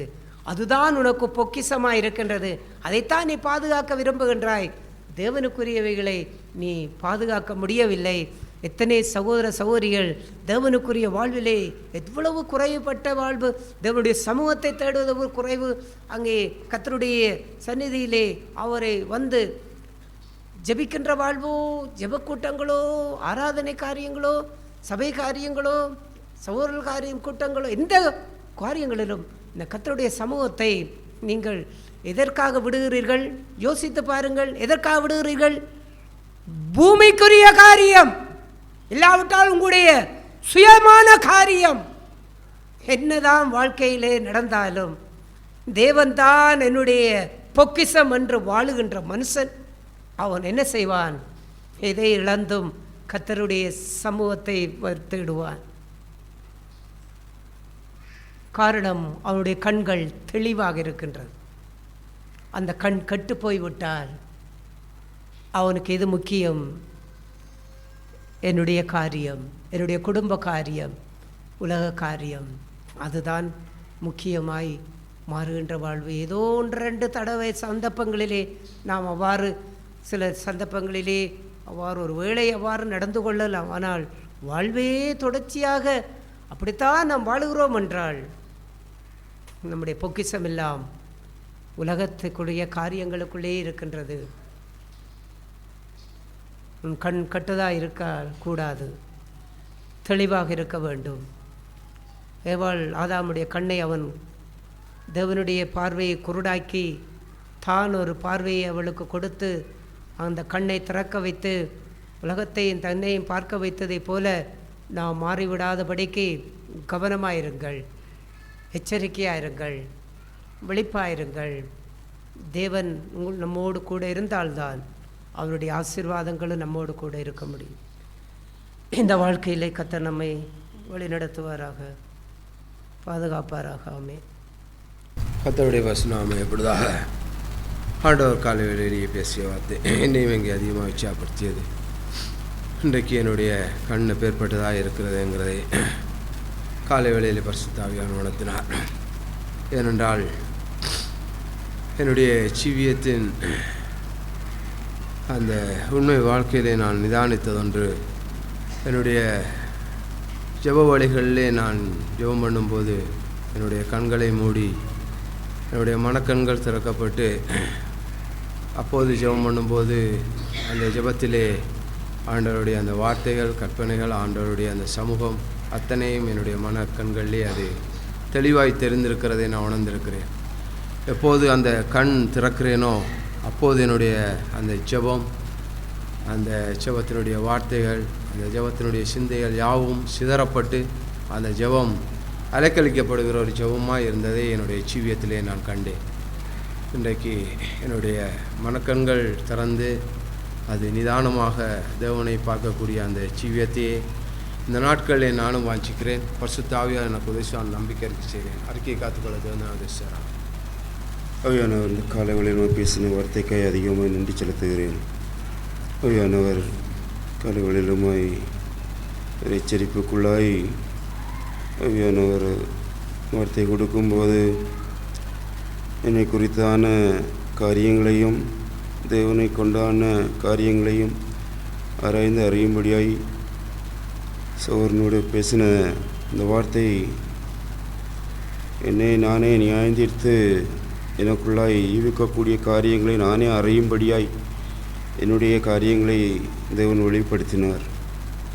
நான் உலகத்தில் கொடுக்கக்கூடிய காரியங்களும் நான் தேவனை செலுத்த வேண்டிய காரியங்களை குறித்தும் எப்போது எனக்குள்ளாய் தோன்றுகிறதெல்லாம் நான் எப்போதும் தேவனுடைய காரியங்களை எப்போது உலகத்தின் காரியத்திற்காய் அதை மறைத்து தேவனுடைய காரியத்தை பின்னே செல்கிறான காரியம், அதை தேவனுடைய சமூகத்திலே நான் மன்னிப்பும் கேட்கிறேன்.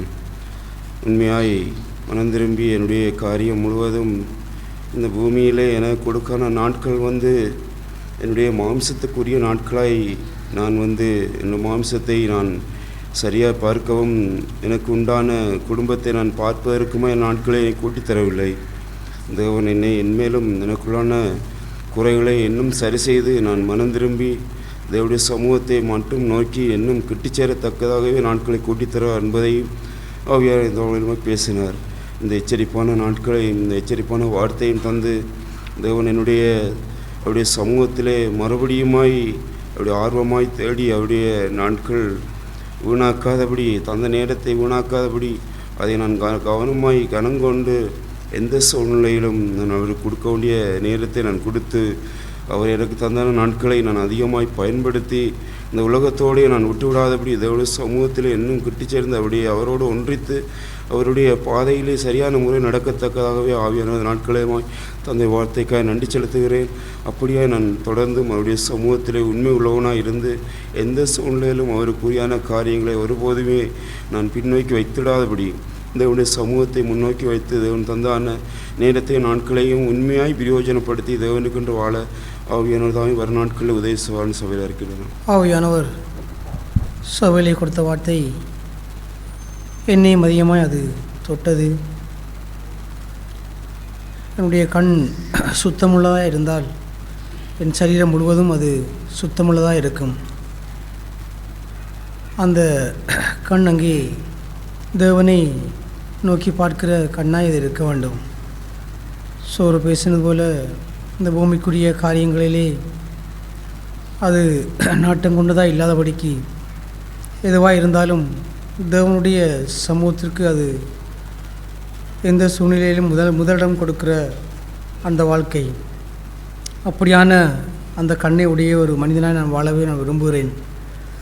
ஆகையால் என்னை அதிகமாக என்னை புடமிட்டார். நானும் இதிலே குறைவுள்ளதை நான் காணுகிறேன். நான் மனம் திரும்பவே விரும்புகிறேன். நிச்சயம் கர்த்தர் ஒரு நாள் என்னை உயர்த்துவான் நான் நம்புகிறேன், விசுவாசிக்கிறேன், அறிக்கை செய்கிறேன். அறிக்கையை காத்துக்கொள்ள கர்த்தர் உதவி செய்வாராமே. நான் தேவனை சோதரிக்கிறேன். தேவன் நாட்களிலே என்னை சோதித்து பார்க்கும்படியாய் இந்த சபையிலே பேசிய வார்த்தை இங்கே அதற்கு முன்பாய் நான் தாழ்மை உள்ளவனாக இங்கே நிற்கிறேன். இடத்திலும் அநேக குறைவுகள் இங்கே உண்டு என்பதை நாட்களிலே நான் கண்டேன். இங்கே என் அந்தரங்கம் இருளாக இருப்பதற்கும் அது வெளிச்சமாக இருப்பதற்கும் இங்கே என்னுடைய இருதயத்தின் கண்களை நான் முதலாவது சோதித்து பார்க்க வேண்டும். நான் அங்கே வெளியரங்கமாக என் சரீரத்தின் கண்களால் நான் எல்லாவற்றையும் அதை இலகுவாக பார்த்துவிட முடியும். ஆனால் நன்மை என்ன தீன்மை என்ன என்று உணரக்கூடிய அந்த கண்கள் என் இருதயத்திலே அது இங்கே இருக்கிறது என்பதை நாட்களில் தேவன் என்னை அங்கே காண்பித்தார். அந்த இருதயத்தின் கண்களை நான் முதலாவது சோதித்து பார்க்கும்போது அது எவ்வளவுக்கு அது பலவீனமாக இருக்கிறது என்பதை நாட்களில் நான் உணரும்படியாய் தேவன் சபையில் பேசினார். என்னை நான் குறித்து நான் வெட்கமடையவும் அங்கே தாழ்மைப்படவும் நாட்களிலே தேவன் என்னை அங்கே பலப்படுத்தினார். முதலாவது அங்கே என்னுடைய பொக்கிஷம் அது எவ்வளவு எங்கே இருக்கிறது என்பதை நான் சோதித்து பார்ப்பதற்கு முதலாவது என் இருதயத்தின் கண்கள் அது பிதாவுக்கு முன்பாக அது வெளியரங்கமாகவும் வெளிச்சமாகவும் இங்கே இருக்க வேண்டும்.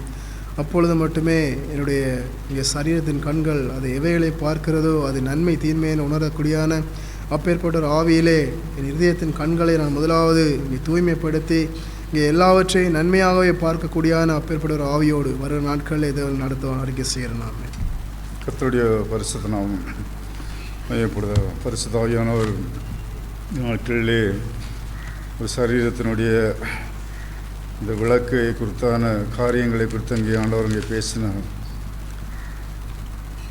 ஒரு மனுஷனுடைய சரீரத்தினுடைய அந்த அவயங்களில் ஒன்று அந்த பார்வை அங்கே இழக்கப்படும் போது அவனுடைய நிலை அங்கே இந்த பூமியிலே அங்கே இந்த சரீரத்தினுடைய எந்த காரியங்களையும் அதை அங்கே நிறைவேற்றக்கூடாதபடிக்கு எப்பொழுதுமே அது தவிப்புள்ளதாய் இருண்ட ஒரு வாழ்க்கையை போன்றதான இல்லை எங்கே உதவியை தேடக்கூடியான ஒரு வாழ்க்கையை போன்றான காரியத்துக்கு ஒப்பான ஒரு வாழ்க்கையை தான் இந்த நாட்களிலே பரிசுத்த ஆவியானவர் இங்கே காண்பித்தார்.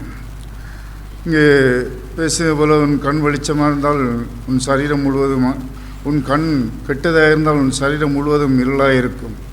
இப்படி அங்கே உன்னிலுள்ள வெளிச்சம் இருளாக இருந்தால் எவ்வளவு அதிகமாக இருக்கும் என்றான இந்த காரியங்கள் அவர்கள் எவ்வளவு அது அதிகமாக இருக்கும்.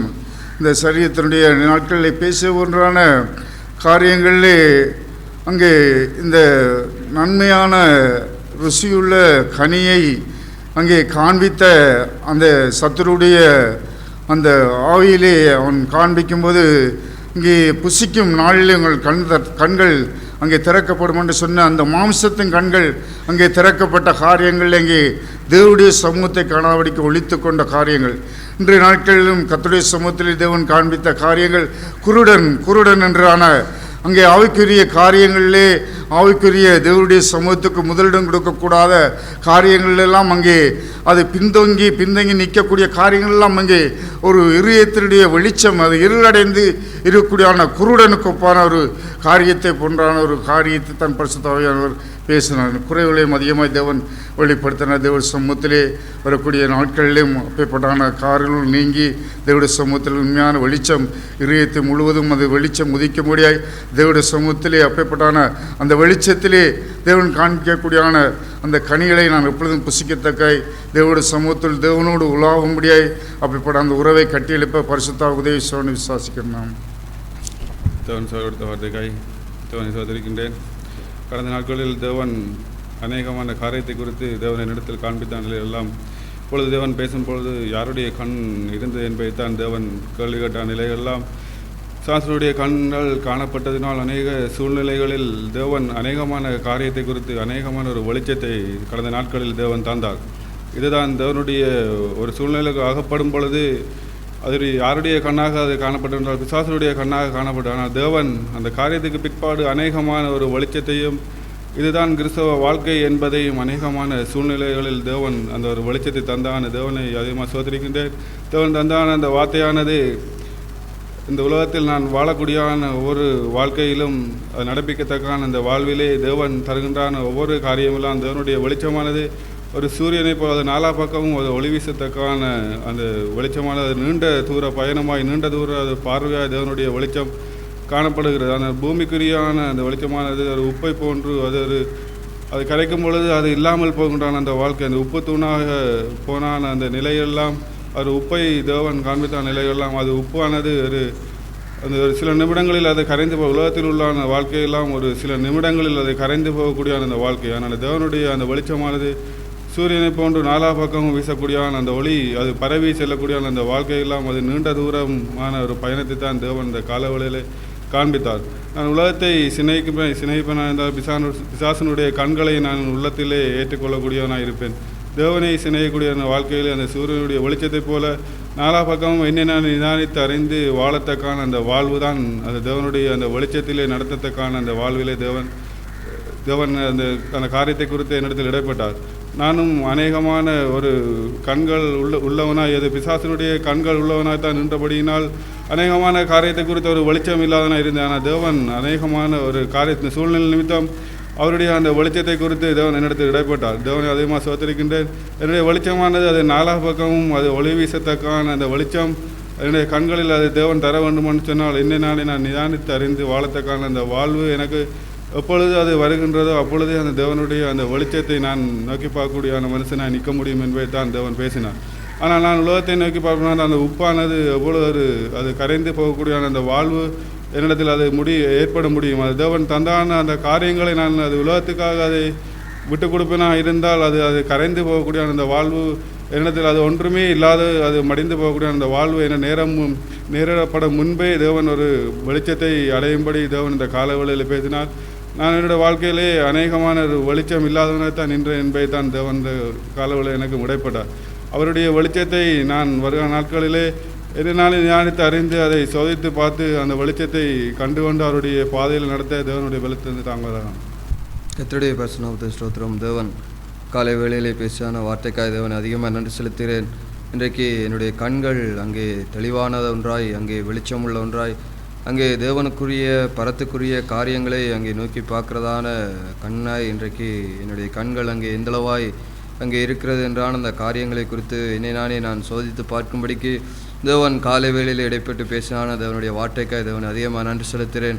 இன்றைக்கு ஆதாம் அவருடைய அங்கே கண்கள் அங்கே திறக்கப்பட்ட உடனே அவர்களுடைய நிர்வாணத்தை அவர்கள் அங்கே கண்டதைப் போல இன்றைக்கு என்னுடைய ஜீவியத்திலே அங்கே நான் என்னுடைய கண்கள் அங்கே உலகத்துக்குரியதை நோக்கி பார்க்கக்கூடியான அந்த கண்கள் அங்கே திறக்கப்படுமாக இருந்தால் நிச்சயமாக நான் அங்கே என்னிடத்தில் இருக்கக்கூடியான அந்த சுயத்தை அங்கே நோக்கி பார்க்குறான ஒரு மனுஷனாக நிற்க முடியும். அந்த வாழ்விலே என்னிடத்தில் இருக்கக்கூடியான குறைவுகள் அந்த உலக பிரகாரமாக மற்றவர்களோடு என்னோடு ஒப்பிடும் பொழுது மற்றவர்களோடு அங்கே என்னை நான் ஒப்பிட்டு பார்க்கும் பொழுது என்னிடத்தில் இருக்கக்கூடியான அந்த குறைவுகளை அங்கே நான் காணக்கூடியான ஒரு மனுஷனை அங்கே மாறிவிட முடியும். அந்த சூழ்நிலையிலே நான் அங்கே உலகத்திலே எனக்கானவைகளை அங்கே தேடத்தக்கதற்கு ஏதுவான என்னுடைய சுயத்தை அங்கே சுயத்தை நோக்கி பார்க்கத்தக்கதற்கு ஏதுவான ஒரு மனுஷனாய் அங்கே நான் மாறிவிடத்தக்கதற்கு ஏதுவான ஒரு கண்களாய் அங்கே அந்த கண்கள் என்னை மாற்றிவிட முடியும். அந்த வாழ்க்கை அந்த கண்கள் அங்கே தேவனோடு கொண்டான அந்த உறவிலே அங்கே தேவனுக்குரிய காரியங்களை நோக்கி பார்க்கிறதான தேவனுக்குரிய பரத்துக்குரிய காரியங்களை நோக்கி பார்க்கிறதான அந்த கண்கள் அங்கே இருளடைந்து போகத்தக்கதற்கு ஏதுவான ஒரு வாழ்வுக்குள்ளாய் அங்கே நடத்தி சென்று விட முடியும் என்றான அந்த காரியங்களை பரிசுத்தாவியானவர் காலை வேளையிலே கற்றுத்தந்தார். அவனை அதிகமாக நன்றி செலுத்துகிறேன். தாவீது ராஜா சொல்லும் பொழுது அவர் அங்கே 119ஆம் அதிகாரத்திலே உம்முடைய மாயையை பாராதபடி நீர் என் கண்களை விலக்கி உமது வழிகளில் என்னை உயிர்ப்பியும் என்றான் அந்த வார்த்தையைப் போல இன்றைக்கு என்னுடைய ஜீவியத்திலே என்னுடைய கண்களை இன்றைக்கு இந்த பூமிக்குரிய மாயையான காரியங்களை எந்தளவாய் நான் விலக்கி அந்த தேவனுக்குரிய பரத்துக்குரிய காரியங்களை நான் நோக்கி பார்க்குறேனோ அப்பொழுதுதான் அவருடைய வழிகள் என்ன, அவருக்கேற்ற செயல்பாடுகள் என்ன என்றான அந்த காரியங்களை என்னுடைய கண்கள் அங்கே கண்டு அங்கே வெளிச்சமுள்ள ஒரு கண்ணாய் தெளிவுள்ள ஒரு கண்களாய் அங்கே இருந்துவிட முடியும் என்றான காரியங்களை பரிசுத்தாவியானவர் கற்றுத்தந்தார். தேவனை அதிகமாக நன்றி செலுத்துகிறேன். என்னுடைய ஜீவியத்திலும் இன்றைக்கு அவருக்கு முதலிடம் கொடுத்து அவரை கனம் பண்ணி அவருக்குரிய காரியங்களிலே சிந்தை கொண்டு வாழுகிறான அந்த வாழ்விலே நான் அங்கே வளர வேண்டும் என்றான அந்த வாஞ்சை விருப்பம் அங்கே அது எனக்கு வர வேண்டுமாக இருந்தால் நிச்சயமாக என்னுடைய கண்கள் அங்கே தெளிவான ஒன்றாய் அங்கே இப்பொழுதுமே வெளிச்சமுள்ள ஒன்றாய் அங்கே அது இருக்கும் பட்சத்திலே தான் அங்கே குறைவுகள் வரும்பொழுது அந்த கண்கள் மூலமாய் அங்கே அந்த குறைவுகளை அங்கே சீர்படுத்தி கொண்டு அந்த கண்களிலே எப்பொழுதுமே தெளிவான பார்வை உள்ளவனாய் அவருக்குரிய அந்த பரலோராட்சியத்துக்குரிய வாழ்வை அங்கே கண்டுகொண்டு வாழ முடியும் என்றான அந்த காரியங்களை பரிசுத்தாவியானவர் கற்றுத்தந்தார். இங்கே எனக்கு யாரிடத்திலேருந்து அங்கே ஒத்தாசை வர முடியும்? வானத்தையும் பூமியையும் உண்டு பண்ணின கட்டிடத்திலேருந்தே அங்கே எனக்கு ஒத்தாசை வர முடியும். இன்றைக்கு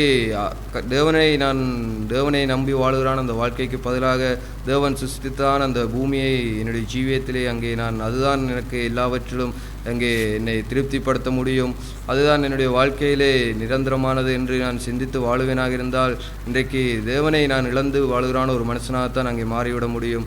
இந்த பரலோராட்சியத்தையும் நான் இழந்த மனுஷனாய் மாறிவிட முடியும் என்றான காரியங்களை பரிசுத்தாவியான காலை வழியிலே உணர்த்தினார். தேவனை அதிகமாக நன்றி செலுத்துகிறேன். நானும் வருகிற நாட்களிலும் அந்த பரலோராட்சியத்திலே என்னுடைய அங்கே செல்வத்தை அங்கே நான் சேமித்து வைக்கத்தக்கதுக்கு ஏதுவாக பரலோராட்சியத்துக்குரியவைகளையே நோக்கி பார்க்கிறதான ஒரு மனுஷனாய் இந்த பூமியிலே மாயானே விலக்கி அந்த பூமிக்குரிய காரியங்களை இரண்டாவதாகவே வைத்து முதலாவதாய் தேவனை நோக்கி பார்க்கிறான் அந்த கண்களையுடைய ஒரு மனுஷனாய் தேவனிடத்திலே அதை பெற்றுக்கொண்டு வாழ பரிசுத்தாவியான வருகிற நாட்கள் என்னை நடத்துவான்னு விசுவாசிக்கிறேன். எங்கள் பரலோக பிதாவே, உம்மை நன்றியோடு போற்றி துதிக்கிறோம். உம்முடைய ராஜ்யத்துக்கு வந்த ஜனங்களாய் இந்த பூமியிலே நாங்கள் எப்போதும் பரலோகத்திலே பொக்கிஷங்களை சேர்த்து வைக்கும்படிக்கு ஆண்டவரே எங்களுடைய இருதயம் எப்போதும் உம்மிடத்திலே இருக்க உதவி செய்யுங்க. ஆண்டவரே எங்கள் இருதயம் பரத்துக்குரிய வேளையை நோக்க உதவி செய்யுங்க. எங்களுடைய கண்கள் எப்போதும் காண உதவி செய்யுங்க. உம்முடைய வழிகளை காண உதவி செய்யுங்க. பரத்துக்குரிய வாழ்வை எப்போதும் எங்கள் கண்கள் உற்று நோக்கி அந்த வழியிலே நாங்கள் நடக்க உதவி செய்யுங்க. எங்கள் கண்கள் போதும் தெளிவாக இருக்கும்படிக்கு எங்கள் கண்களுக்கு நல்ல பார்வையை தந்தரலும். எங்கள் கண்கள் கெட்டு போகிவிட வேண்டாம் ஆண்டவரே. உம்மை நோக்கி ஆண்டவரை பார்க்கக்கூடாத வாழ்விலே எங்கள் கண்களை கெட்டுப்போக பண்ணுகின்ற சத்துருவினுடைய எல்லா வஞ்சகங்களிலிருந்தும் எங்களை பாதுகாத்தரலும். உலகம் எங்களுக்குள்ளே வந்துவிட வேண்டாம். உலகத்தின் ஆவி எங்களை மேற்கொண்டு விட வேண்டாம். உலக பாரங்களினால் நாங்கள் அமிழ்ந்து போய்விட வேண்டாம். உலகத்துக்காகவே நாங்கள் வாழ்ந்து விட வேண்டாம். எங்களுக்காக வாழ்கின்ற வாழ்வையும் நாங்கள் வெறுத்து எப்போதும் தேவனுக்குரிய வாழ்விலே எங்கள் கண்கள் தெளிவான பார்வையுடையதாய் நாள்தோறும் உடைய வழிகளை காணும்படிக்கு எங்கள் எல்லோருடைய கண்களையும் நீர் திறந்தருளும். எங்களை நல்ல தெளிவான பார்வையை எங்கள் எல்லோருக்கும் தந்தருளும். நம்முடைய ராஜ்யத்திலே நாங்கள் வந்து சேர உதவி செய்தருளும். இயேசு கிறிஸ்துவ நாமத்தில் பிதாவே.